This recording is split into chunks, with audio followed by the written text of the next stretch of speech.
What's up, guys? It's Matt Jackson and Clay Smith, and we are the Wash Bros. Thanks for tuning in this Sunday, August 24th. We are going to be talking about this kind of the end of August wrap up, which to me is almost like the end of the summer season, and then what we do to prepare and position ourselves for a good fall. So, the fall season for us in South Carolina, we usually have a pretty strong September, October, and November.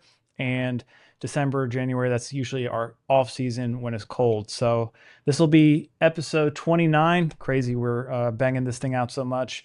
But with these weekly shows, we already knocked out 29 episodes this season. But I'll let Clay kick this thing off. You want to kind of give us a recap of what's been going on with you and any wins you got going on, or like how you're wrapping up August and what you got in store for the fall? Yeah, man. So 29 weeks, that's nuts. I know that we played a throwback yesterday. I was a little busy doing something yesterday. Last Sunday, obviously, I was a little busy off working on some equipment and all that mess. So appreciate all you guys that continuously follow and listen to us every Monday morning, every Sunday night, whenever you're listening. If you're listening live, if you're listening on Spotify, Apple Podcasts, YouTube, we appreciate every one of you. We got a lot of good stuff in the works. I know I've been saying that all year, but maybe when it slows down a little bit, we'll be able to throw it all together and we'll have some good stuff for you, especially like all the merchandise and stuff like that we have talked about previously. Throwing some cool stuff together. Can't wait to for all of you guys to see it actually. But like Matt said, we got the fall coming up. It's usually a pretty big push to the end of the season, right? So there's a lot of guys that like to start pushing the holiday lights around this time. If you're like me and Matt, we don't do holiday lights. All of the holiday lights with a pressure wash.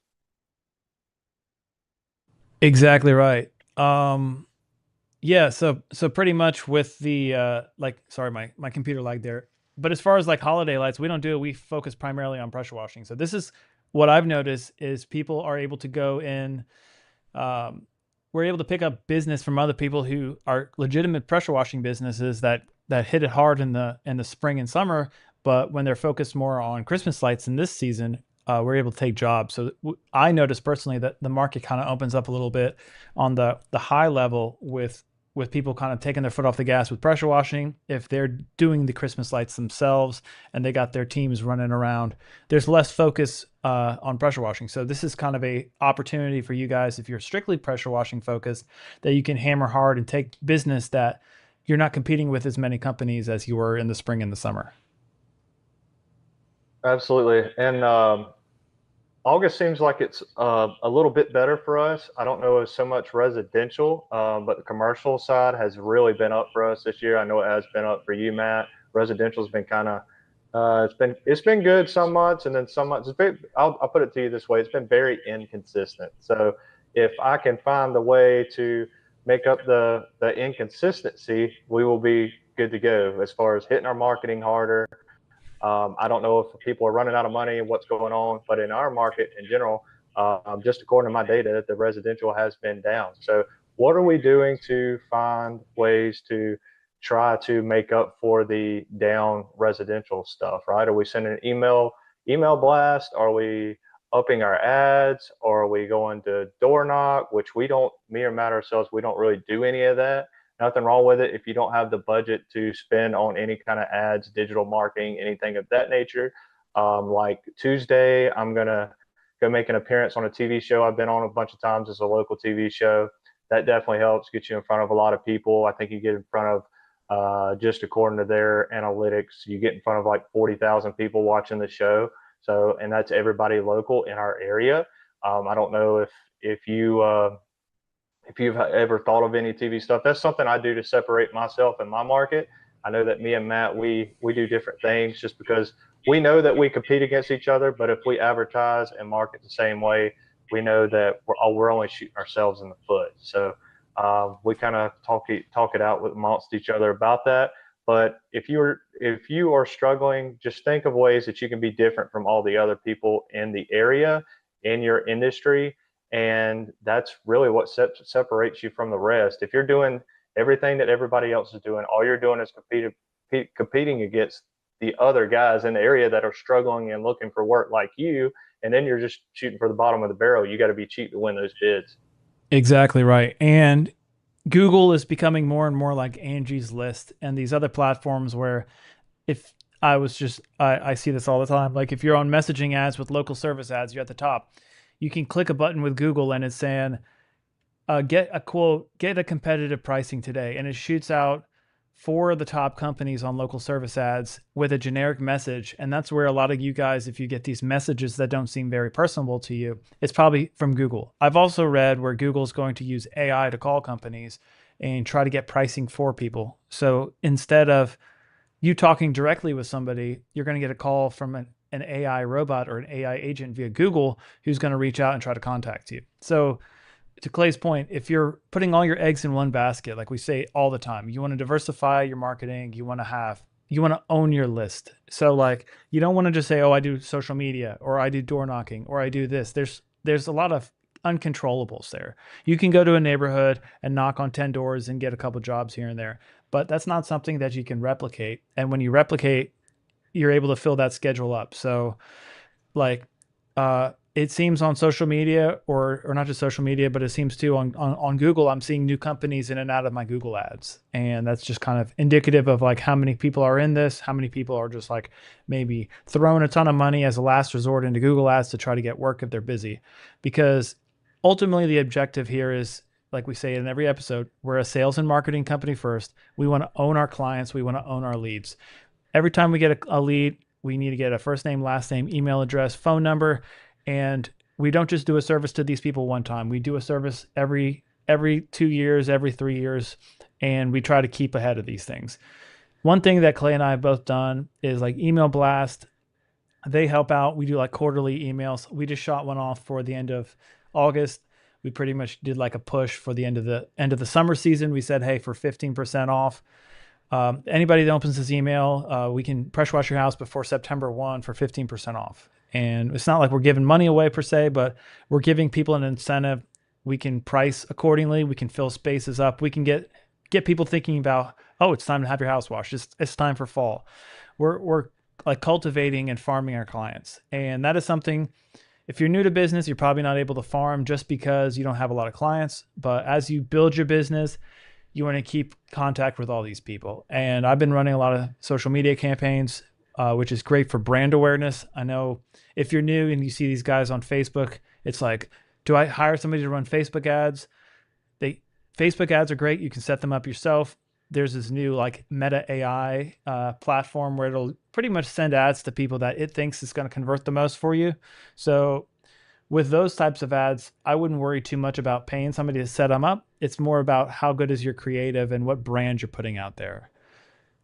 But I mean, all those are little things that we do that we're actively doing just to push out August. Because, like Clay says, residential's been a swing up and down. We've been blessed to get into some commercial work, and our objective ultimately is to grow our business into a higher percentage of commercial. Therefore, we can move the needle and really scale easier than chasing 1,000 residential jobs a year.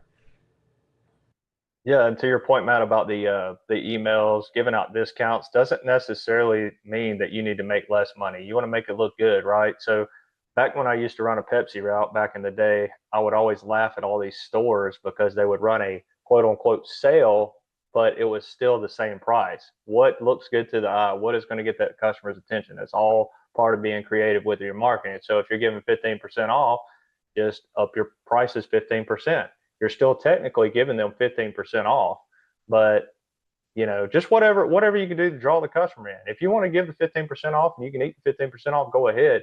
But you don't necessarily have to give the money off. You don't necessarily have to make any less money if you don't, if me personally, it depends on my flow of work. If I'm slow and I need to fill the schedule, cool. We're going to go ahead and see if they buy it on the 15% off and roll with it. It's super important that we get our marketing in check and we stay in front of stuff because there's swings to the business and then we can incentivize people with pricing, and that not necessarily means, hey, we're taking money out of our pockets. What we can do is create a bundle service, and a lot of times I'll be like, hey, fall 15 bundle and save. If you want your house and your driveway pressure wash, we can do it for 15% off. And yeah, it the customer is getting in. The customer is getting, like, if they're motivated by pricing, they're saying, oh, I'm going to get a deal now, so I'm going to book. We're creating urgency there. We're always wanting to create a reason that somebody's going to pull the trigger. We don't just say, I can pressure wash your driveway. We always have to say, here's a reason that's time sensitive, that's going to be something that you will lose if you don't take action now. And that's the objective of whenever we're running a campaign on Facebook or whether we're running these email blasts. Not only do you want to stay in front of customers, but you want to give them a reason to buy today. Yeah, it was like going back to what I was saying about I remember when Bilo was in business or whatever, I would always see those prices, and I would just always giggle because I'm like, well, everybody in my family have always chased the sales, right? Always chasing the sales, but it's not really a sale. It's still the same price. Amazon got in trouble because with Prime Day, they would adjust the prices. So therefore, anything that was a Prime discount was the same price, whether or not it was on Prime Day or not. They just adjusted the price to start. So if something was like 20% off for Prime Day, usually they just deducted it off of like their MSRP as opposed to their normal Amazon price was probably 20% off. Understand that like sales and marketing is more psychology than it is actual reality. So we want to create that reality in the customer's mind of, hey, here's a great deal. It's expiring. Book now. All these things are we have to like reverse engineer our season to say, okay, in the spring, leads are going to be flowing in. We have to do things to encourage people to take action in other months out of the year. And like that's how we've been able to get through August. And then that's what we're starting to do to position ourselves for a great fall and a great winter season. Absolutely, firm believer of catching the doing some creative marketing to catch the customer's attention, and just like we were talking about the email blast. I mean, I sent one out and booked 4 jobs. So email blasts are cool. Always make sure you're farming your customers. I know we've talked about this a lot. Uh, Firm believer in doing that. I learned that from my car sales days. Always got to be calling your customers and making those relationships, checking up on them, and that's what makes the difference. Yeah, exactly right. Because there's so many people in this space, and there's so many people that enter the space, and so many people that are advertising that you got to do something to cut through the noise.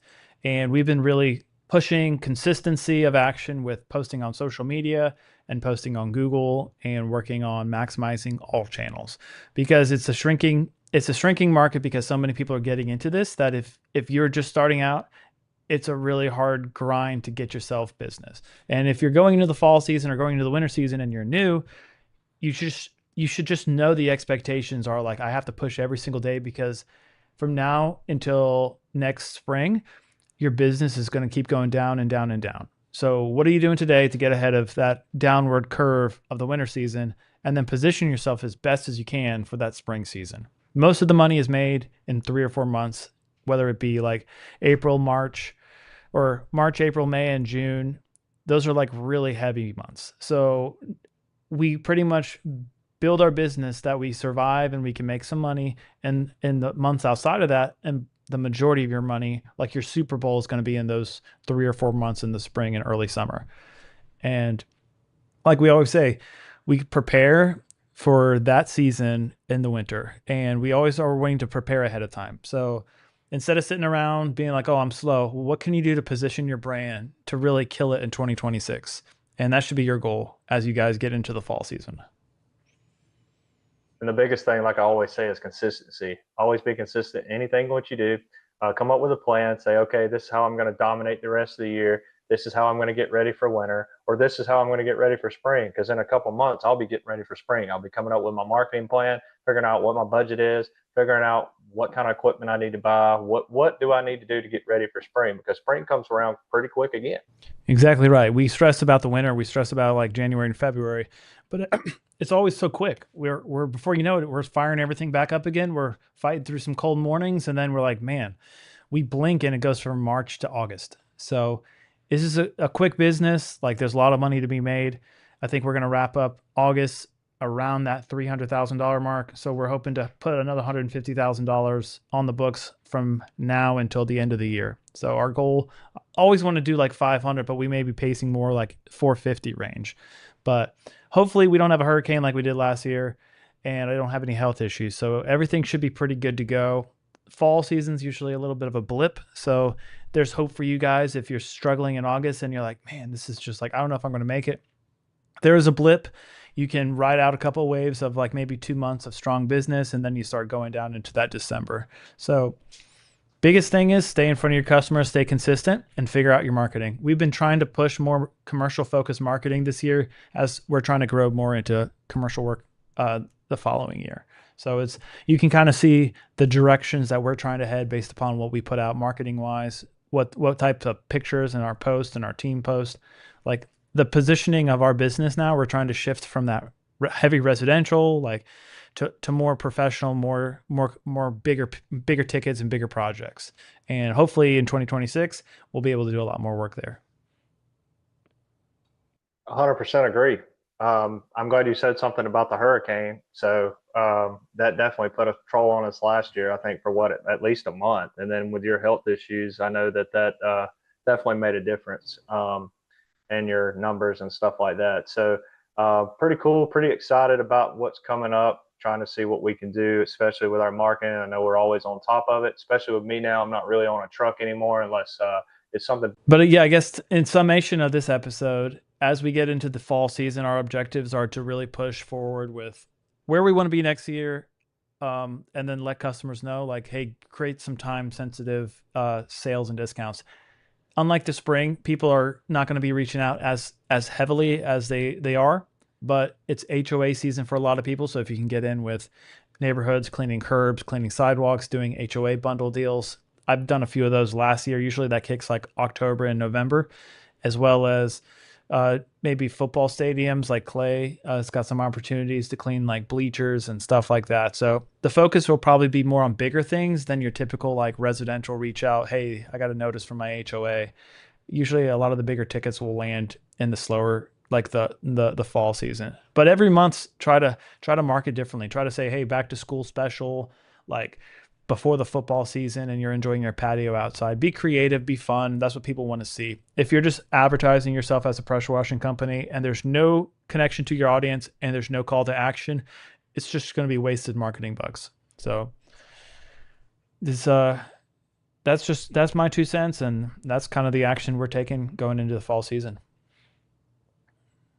Yeah, I think that's pretty much a good touch on everything that we've talked about. What everybody needs to know as far as going into September. So, if anybody has any questions, feel free to reach out to us via our the Wash Bros podcast page, or join our Wash Bros. It's called the Wash Bros, the group on our private group on Facebook. Join us there. Keep up with us. Post some pictures. Ask some questions. Would be cool to engage with you there. And then be sure you follow all of our personal pages: Matthew Jackson on Facebook, Clay Smith on Facebook, our business pages, Matt the Driveway Guy, and C3 Wash Pros. No doubt. And if you guys want to replicate anything or get ideas, just follow our pages, give us some likes, and then model that into your business. So that's everything. Thanks for tuning in for this episode. Hope everybody finished up a strong August and is ready for the last kind of push of the season. September, October, November. That's going to be like that last hoorah. So wish everybody the best, and we'll see you guys on the next one. See you guys.